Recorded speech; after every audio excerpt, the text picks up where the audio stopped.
हो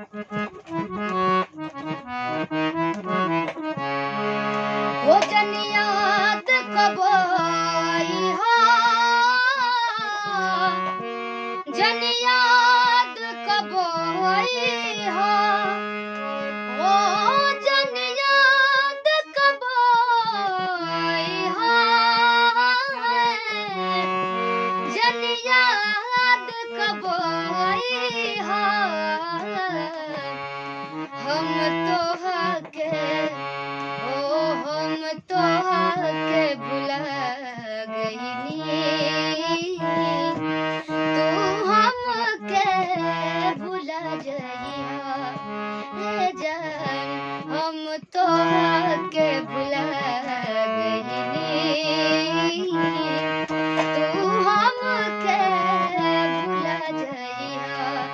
जन याद कब आई हा,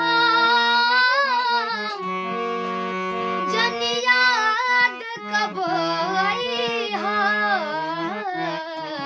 हम तो हके भुला गईनी, तू हमके भुला जइहा। नमस्ते, प्रणाम, मैं गायिका शिल्पी राज और आप सभी से छोटा सा रिक्वेस्ट है, मेरा एक चैनल है शिल्पी राज ऑफिशियल, तो आप लोग प्लीज़ चैनल को सब्सक्राइब कीजिए, लाइक कीजिए और अच्छा लगे तो कमेंट करके बताइए। जय माता दी।